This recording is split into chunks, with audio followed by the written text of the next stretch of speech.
So, welcome to Behind the Bar podcast, brought to you by the coaches and clients of RT Fitness Durham, Sunderland, and of course the Barbell Club, where we take you from complete beginner to photo shoot ready.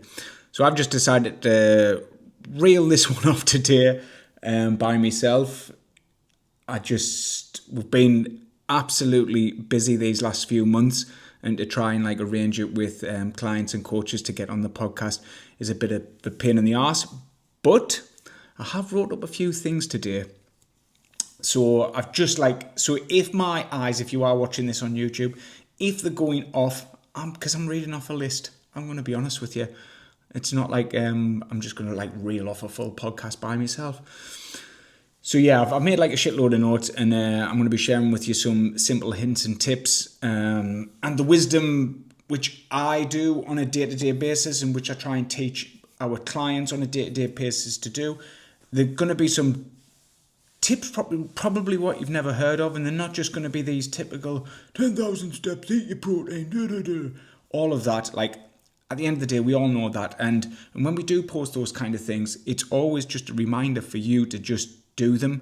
It's not like it's revolutionary or anything like that, because getting a good physique and staying at a good physique is just about those repetitions of doing those habits day in, day out. You've probably heard on the podcast before, especially when me and Matty get together, all about habits. And it's all of these small habits what you ingrain into your life, and then those just repeat over time.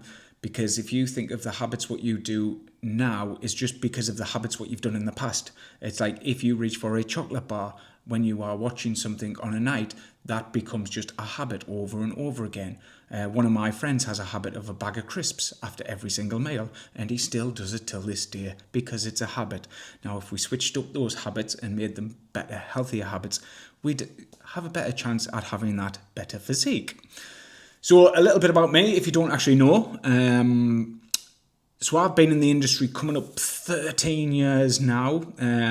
Basically, I did this because I got fat when I worked abroad, and I just drank all the time, eating out all the time, stopped moving, and I put on a few stone when I worked abroad, came back, tried dieting down, went abroad again, got fat again, and then I tried a shitload of diets in the past, some of the horrible ones as well, in the past of basically just cutting out all your meals as little as you can, hadn't a clue about nutrition or anything. And this is even when I was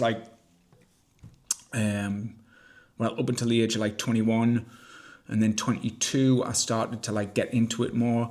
Didn't even know what protein was, protein shakes were. My first protein shakes was Metrics from Holland and Barrett, and I thought I was going to be unstoppable when I bought it.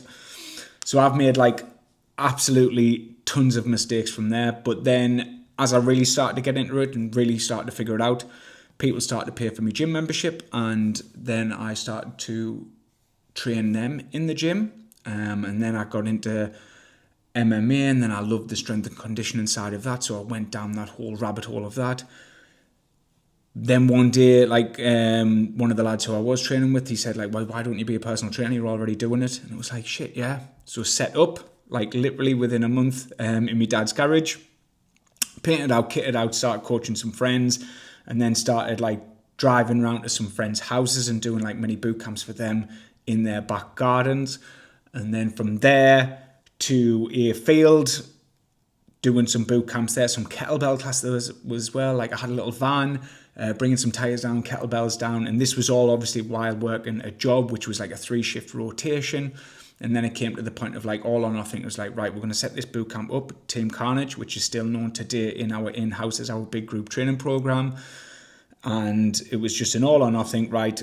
I signed up a load of people, and it was I had to leave my job for that. And I had personal trainers. Then I got my personal training studio amongst that as well. So I had a personal training studio whilst I was doing a full-time job.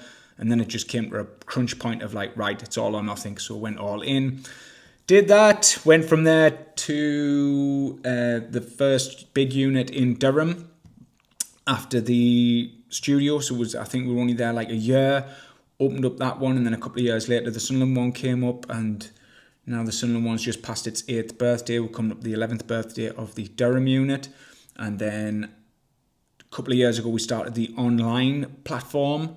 And then after the online platform, we also opened up Unit 3 in Constant, which is just a barbell club, small group only. So we've got the 3 units and we've got the online world where we are taking people from complete beginner to photo shoot level results. We've coached over 3,000 people in that time now, and are currently, I think we're coaching about 320 people at this moment in time. So yeah, it's been a bit of a journey, but we're getting there. And it still feels like we haven't even getting started, which probably sounds mad to the outside world. But from us in-house, it's like we know there's so much to grow within the units and within the online. And our main goal is just to obviously help as many people as possible, show how actually easy it is when you get those fundamentals in place. And some of the tips what I'm going to share with you today is some of the ones what we just say day to day, the everyday people, how simple it can be to get them. And when you break it down into those daily goals, then that's it. It's done, and we can get everybody those results as long as you're following that blueprint along. And the blueprint is easy, and you can still live that super balanced life. So yeah, a bit of a mouthful. So these tips here probably are going to maybe seem a bit strange to some people, but these are just some of mine. It's like I was trying to write some out. I thought, fuck it, I'll do a podcast by myself and see if I can just write in a few tips and see where it is. So tip 1, train. Or better yet, do some form of resistance training. I know people always say find something you love and you'll always stick to it. But do we ever really find something that we love? And if you do find something you love, you're still wanting some resistance training in there, because the older we get, the more muscle mass we want to keep for longevity, health, all of the other reasons what you can Google up yourself and search for. But weightlifting generally, or just resistance training, pushing and pulling, pushing through your legs, hinging as well. We're wanting these movement patterns in there with resistance so that we can build those better, stronger physiques for years to come. I know it's a silly tip, but yeah, train. And I always find with training is that when we train, our nutrition seems to get on point and our steps go up as well. And then as soon as we stop training, everything else goes out the window, because it's all those old habits just creep back in. When we're training, we're focused. So our main goal, and what we always say, one of the big main habits with us, is to get to your sessions. Hit your sessions hard, and then everything else will fall into play. So yeah, tip number 1, train. Tip 2, where is it? With training, actually, I had my little notes here. Now you can get away with 2 times a week if you're hitting a good big full body. It's nice. It can definitely fit into your week, no problem. That's a nice entry level to do. 3, obviously even better. But when you want to make those big changes to physique, we always recommend 4. 3 is good. It's going to build your muscle. It's going to get you. It's going to keep that longevity forever. It'll probably do. But if you're wanting to take your physique to the next level, we hit 4. Now, the reason why I never say 5 is because of the people who I work with, busy people, everyday people. And you trying to fit 5 in, if I said to you now, right, we're going to do 5 sessions a week for the next few years to get the physique you want, you'll just not do it. 4 is tough sometimes to get to, but it is, if you know the option of doing the 4, 3 is 100%, yes, happy. 4, boom, done. But 4 is the one what's going to take your physique to the next level, and that's what I truly believe in, and that's what I've seen time and time again. And with those 4, it's not asking too much of your week. It's 4 hours at the end of the day. So tip 2, it's a protein one. Focus on your protein with each and every meal. Now, I'm not going to tell you how much protein to eat or anything like that, but one of the easiest things to do when it does come to your nutrition side of things is eating protein with each meal. So it's just a simple question. It's, does this meal have protein in? Yes, no. And that's it. If it's a no, put some protein in it. Next meal, does this meal have protein in? Yes or no? Next meal, and so on. And that's it. That's all you've ever got to think of when you are doing your nutrition. Once you've got that in play and you're doing that for a long time, your physique's going to massively change in any way. Your hunger levels are going to change because you are hitting protein. Now, if we're going to get into the nooks and crannies of it, I'd always say try and aim for around 40 grams of protein per meal. But to start with, just think, does it have protein, does it not? And just ask that question each and every time you're putting something in your mouth. Even when it comes to if I'm having a snack, does it have protein in? No? Well, I'm not going to rate it. Because I want my protein levels as high as possible so that I can maintain my physique, what I've got now, and just feel fuller and know that I'm fueling my body for those workouts which I'm spending time in as well. So yeah, protein with each meal. Tip 3, if you are a client or you follow us online, click and collect. Absolute legendary tip, this one, or get your shopping delivered. Because with this one, it's so simple. It's when you go into a shop, you just put in things and then it's 3 for 2. And if you're buying 3 for 2, you're going to eat it anyway. Even if you did just want two packets of something, and they've got a 3 for 2, you're going to buy the 3. And that means because you've bought it, you're going to eat it. Now, if you do the click and collect, it's the same list over and over again on your shopping list. And then it's just bum, bum, bum, bum, bum. Click down, and then it's just that repeat order over and over again, because that's what you've got to do. Because if you think of the meals what you're having now, all of those meals say got you fat in the first place, got you out of shape, and it's you pretty much repeat the same things all the time. It could be your kebab Friday, Sunday dinner every Sunday, fish and chips on a Tuesday will work.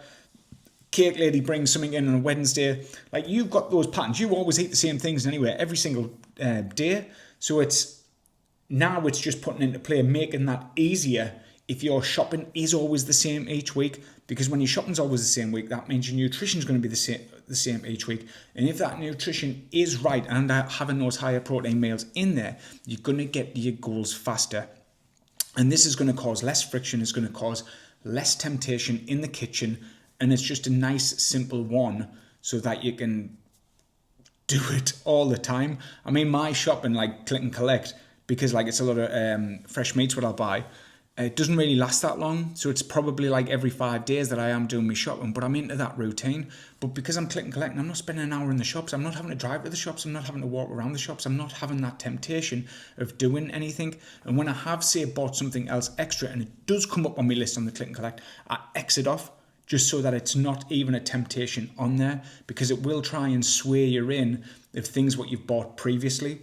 But if you've got that list, even if you get it delivered, it's going to save you time, it's going to keep you on point, and to be fair, you're saving money as well, because I did one the other day, and it was actually free for the click and collect.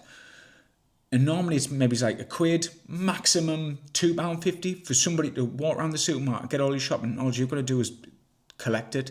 And obviously the reason why I don't get it delivered is because I like the freedom of the click and collect, because I get it at the time slot that I want, because where I train, Tesco's is next door.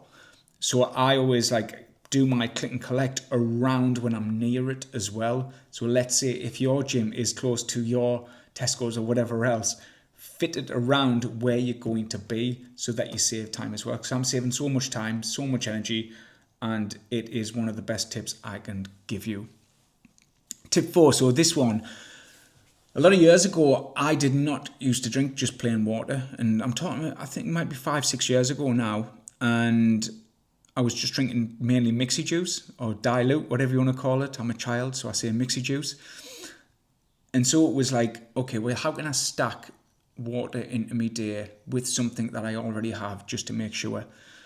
And it was well, I love my coffee in the morning, and that's when I should be drinking my water in the morning. Okay, I'm not allowed my coffee until I have my water. Then that snowballed into each coffee. I just started off on that one per day to start with, because I knew the small habits is going to take time to build up. And I added that one in there.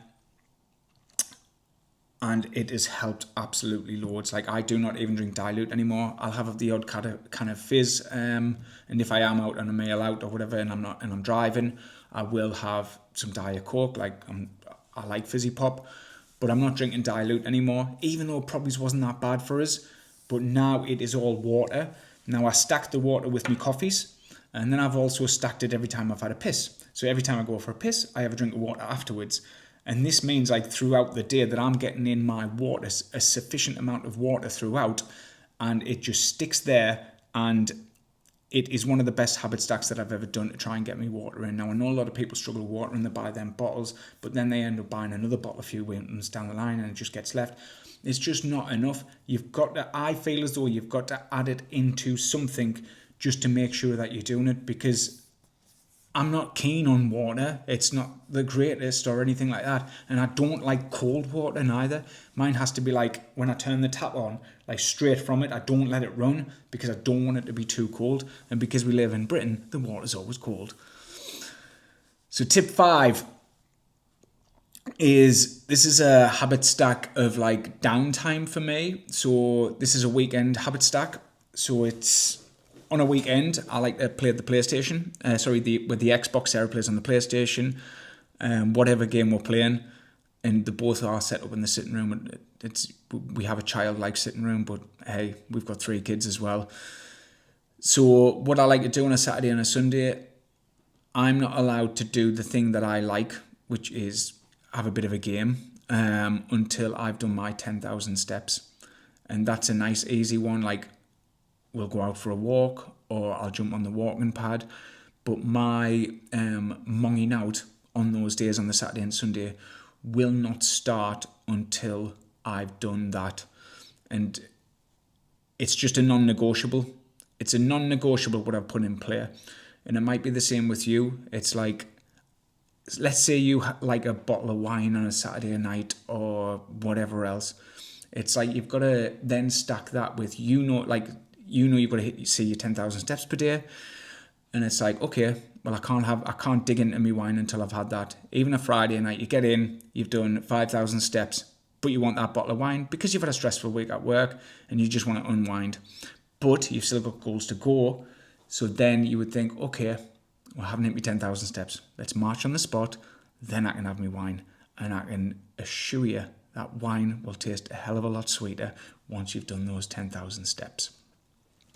So there you go. That was 5 quick tips from me. Maybe it's random as fuck, but hey, I thought I'd just blast this one out because I do want to keep getting these out weekly.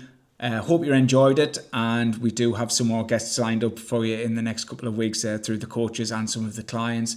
So if you can, hit that subscribe button, leave us some comments as well, that'd be great, and we'll see you all soon. Thank you.